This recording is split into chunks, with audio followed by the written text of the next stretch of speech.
Hello everyone. समय की एक खासियत है कि समय बदलता है। समय के साथ बदलते हैं हालात, हालात के साथ बदलती हैं विचारधाराएं, विचारधाराओं के साथ बदलते हैं विचार, विचारों के साथ बदलता है मानव जीवन और ये विचार ले जाते हैं मानव जीवन को तरक्की, खुशहाली और प्रगति की ओर। इस सभी को समझने के लिए हम उस चरण के विचारधारा को समझने की कोशिश करते हैं। आज की विचारधारा जिसके बारे में हम बात करेंगे, आज की आइडियोलॉजी जिसके बारे में हम बात करेंगे, उसका नाम है लिबरलिज्म या उदारवाद। क्या है? एक ऐसी विचारधारा जिसने मानव जीवन को सभी विचारों के मध्य में लाके खड़ा कर दिया, जिसने व्यक्ति को सबसे महत्वपूर्ण बताया, जिसने कहा व्यक्ति की आज़ादी सबसे ज़्यादा ज़रूरी है, अगर आज़ादी नहीं है तो व्यक्ति का जीवन व्यर्थ है, जिसने कहा व्यक्ति बौद्धिक है, रैशनल है, जिसने बताया कि व्यक्ति को न्याय चाहिए, न्याय का एक प्रक्रिया होती है, अगर उस प्रक्रिया का आप पालन करोगे तो आप न्याय तक पहुंच जाओगे। ठीक है, उदाहरण के तौर पर आपको चाय बनानी है, आप किचन में गए, फ्राई पैन उठाया, पानी डाला, चाय पत्ती, चीनी, इलायची और दूध डाला और चाय बनके तैयार। जितनी बार भी आप सेम प्रक्रिया को दोहराओगे आपकी चाय सेम टेस्ट की बनेगी। ठीक है, यही बात कहती है लिबरलिज्म या उदारवाद की विचारधारा। ये कहती है कि प्रक्रिया का आप पालन करोगे तो आप न्याय तक पहुंच जाओगे, आपको जस्टिस मिल जाएगा। लिबरलिज्म, उदारवाद की एक विचारधारा जो टॉलरेशन की बात करती है, जो सहिष्णुता की बात करती है, जो कहती है अगर 100 लोगों में से 99 एक सा सोचते हैं और एक अलग सोचता है तो हमें उस एक की भी विचार सुनने चाहिए। क्यों? क्योंकि यही वो व्यक्ति है जो शायद आपको या तो गलत साबित कर देगा या अपने आप को गलत साबित कर लेगा।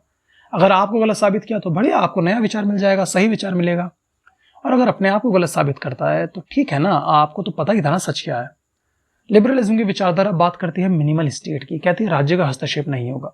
राज्य का हस्तक्षेप क्यों नहीं होगा? वो कहते हैं क्योंकि राज्य जो है वो मानव द्वारा बनाया गया है।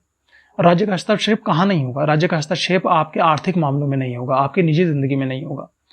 तो वो कहते हैं ठीक है। फिर लिबरलिज्म की विचारधारा कहती है राज्य जो है वो एक कृत्रिम राज्य है, एक आर्टिफिशियल स्टेट है, जिसे बनाया है व्यक्ति ने। व्यक्ति ने कैसे बनाया है? व्यक्ति ने बनाया है सामाजिक समझौते का इस्तेमाल करके। सामाजिक समझौते का इस्तेमाल व्यक्ति ने किया राज्य बनाने के लिए, लेकिन सवाल उठता है व्यक्ति ने सामाजिक समझौते का इस्तेमाल किया कैसे, क्यों किया और कैसे कर पाया? तो लिबरलिज्म की विचारधारा कहती है, उदारवाद की विचारधारा कहती है क्योंकि व्यक्ति बौद्धिक है, अपना हित जानता है, अपना अहित भी जानता है, और क्योंकि बौद्धिक है उसने सामाजिक समझौते का इस्तेमाल करते हुए एक इंस्टीट्यूशन बनाई, कई सारी इंस्टीट्यूशन बनाई, और उनमें सबसे मजबूत इंस्टीट्यूशन जो थी वो राज्य थी, और राज्य का काम था आपके अधिकारों की रक्षा करना। फिर लिबरलिज्म की विचारधारा हमें बताती है कौन से अधिकार? बोले आपके प्राकृतिक अधिकार, आपके नेचुरल राइट्स। ये नेचुरल राइट्स क्या होते हैं? विचारधारा ने फिर से जवाब दिया कि नेचुरल राइट्स वो राइट्स होते हैं जो आपको पैदा होने के साथ प्रकृति द्वारा दिए जाते हैं।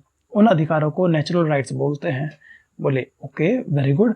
अच्छा, इन नेचुरल राइट्स में कौन कौन से राइट्स होते हैं? तो लिबरलिज्म की विचारधारा फिर से हमें बताती है कि इनमें 3 राइट होते हैं: right to life, right to liberty, right to property. जीने का अधिकार, स्वतंत्रता का अधिकार और संपत्ति का अधिकार। लिबरलिज्म की विचारधारा कहती है इन 3 अधिकारों के रक्षा हेतु एक इंस्टीट्यूशन बनाई गई, एक संस्था बनाई गई, जिस संस्था में उन संस्थाओं में सबसे मजबूत संस्था जो थी वो थी स्टेट, वो थी राज्य। राज्य का काम क्या था? लॉ एंड ऑर्डर मेंटेन करना, आपके प्राकृतिक अधिकारों की रक्षा करना। कौन से प्राकृतिक अधिकार? Right to life, liberty and property. इसके अलावा राज्य आपकी निजी जिंदगी में, आर्थिक मामलों में और मार्केट में, बाजार में हस्तक्षेप नहीं करेगा। सवाल उठता है चलो निजी जिंदगी में नहीं करेगा, ठीक है, क्योंकि आदमी बौद्धिक है तो संभाल लेगा। प्राइवेट लाइफ में नहीं कर रहा, ठीक है। आर्थिक मामलों में और बाजार में नहीं कर रहा तो वो काम कैसे करेगा? तो लिबरलिज्म की विचारधारा कहती है मार्केट मैकेनिज्म, मार्केट के अपनी प्रक्रिया होती है, उससे काम करेगा। कौन सी प्रक्रिया? डिमांड एंड सप्लाई की। जिसकी डिमांड होगी उसकी सप्लाई होगी, जिसकी सप्लाई होगी उसकी डिमांड पैदा की जाएगी। मार्केट ऐसे काम करेगा। क्लियर? लिबरलिज्म की विचारधारा फिर से कहती है कि व्यक्ति का जो है सेल्फ इंटरेस्ट जो है वो व्यक्ति को पता है। क्यों पता है? क्योंकि व्यक्ति बौद्धिक है।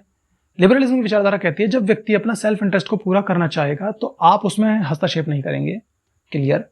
फिर कहती है सेल्फ इंटरेस्ट जो व्यक्ति का निजी हित है और कॉमन इंटरेस्ट जो सामान्य हित है समाज का, वो अलग अलग नहीं है। बोले मतलब?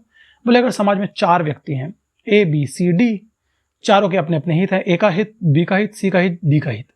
इन चारों के हितों को अगर तुम मिला दोगे तो क्या बनेगा? एक समाज का हित बनेगा।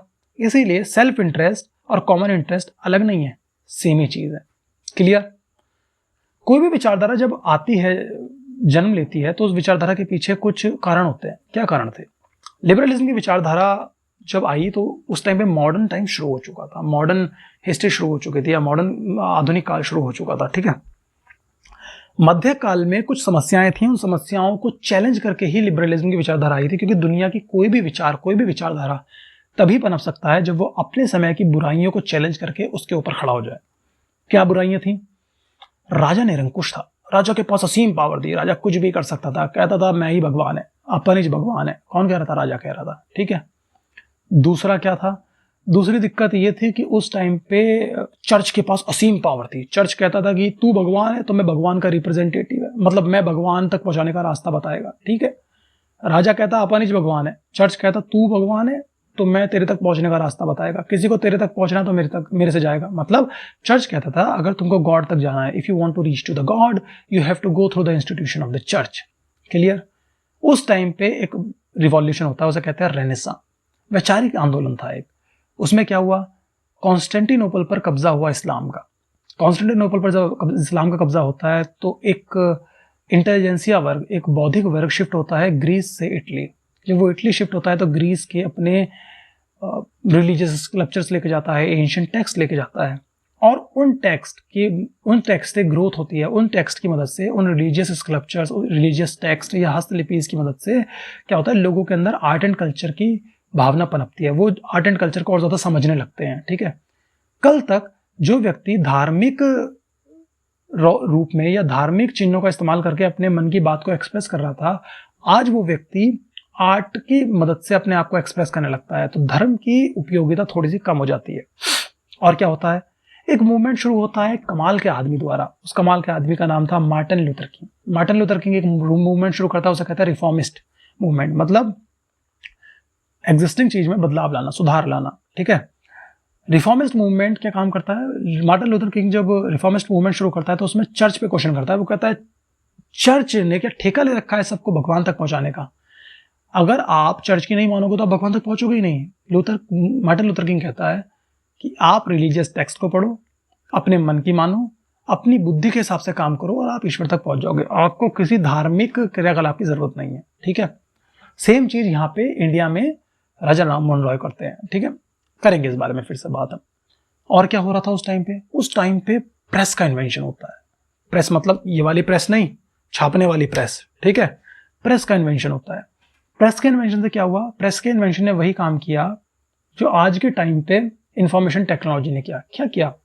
इंफॉर्मेशन टेक्नोलॉजी ने, टिकटॉक ने इंटरनेट को गांव तक पहुंचाया। कल तक जो इंटरनेट कुछ लोगों के हाथ में था सिर्फ, आज गांव का बच्चा जिसको बहुत अच्छा डांस आता है वो टिकटॉक पे अपनी वीडियोस डाल के एटलीस्ट पॉपुलर तो हो ही सकता है। ठीक है, टिकटॉक की वजह से गांव का टैलेंट, रील्स की वजह से गांव का टैलेंट बाहर निकल के आया। और इससे क्या हुआ? इससे क्या हुआ कि इंफॉर्मेशन डेमोक्रेटाइज हुई। सेम चीज प्रेस ने की थी। प्रेस ने इंफॉर्मेशन को डेमोक्रेटाइज कर दिया। कल तक चुनिंदा लोगों के हाथ में जो राज्य की शक्ति थी, चुनिंदा लोगों के हाथ में जो किताबें थी, चुनिंदा लोग जो पढ़े लिखे थे, अब आम आदमी के पास किताबें पहुंचने लगी। आम आदमी डेवलप करने लगा, ग्रोथ करने लगा। जब आम आदमी ग्रोथ करने लगा तो याद रखिए, जब जब आम आदमी ग्रोथ करता है तब मिडिल क्लास ग्रोथ करता है। ठीक है, फिर से आएंगे इस बात पे। शिक्षा बढ़ी। शिक्षा बढ़ने से क्या हुआ? उस टाइम की कट्टरवाद के जो विचारधारा थे उन सब पे क्वेश्चन करना शुरू कर दिया आम आदमी ने, मिडिल क्लास ने। आज भी आप देखें, शिक्षा का सबसे ज्यादा फायदा जो उठाता है ना मिडिल क्लास होता है। कारण बताते हैं उनको। देखो, अमीर जिसके पास बहुत पैसा है, जिसके बाप का बिजनेस है, उसे कोई फर्क नहीं पड़ता, उसे बिजनेस करना ही है। उसे कोई फर्क नहीं पड़ता वो पढ़े ना पढ़े, वो सीखे ना सीखे, उसका बिजनेस चल रहा है वो कर लेगा। ठीक है, गरीब मजदूर है, उससे वो पहुंच नहीं पा रहा शिक्षा तक।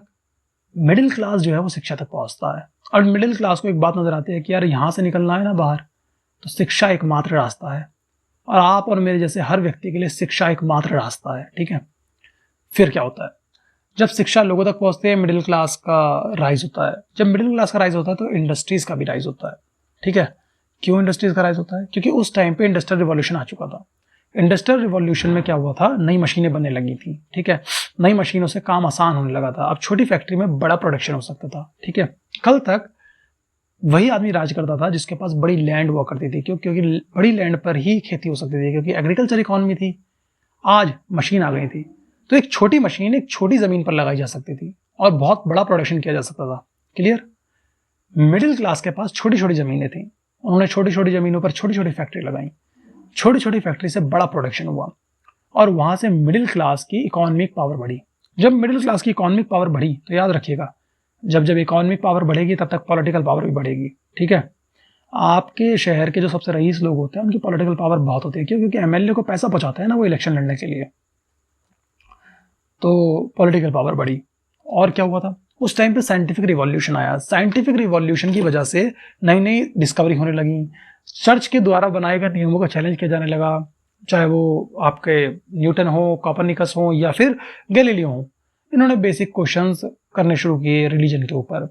क्या गैलीलियो क्या कहते हैं? अर्थ जो है वो राउंड है, सर्कुलर है, गोल है, जियोइड है। ठीक है, चर्च कहता है नहीं, अर्थ तो फ्लैट है। गैलीलियो ने सबको गलत साबित कर दिया।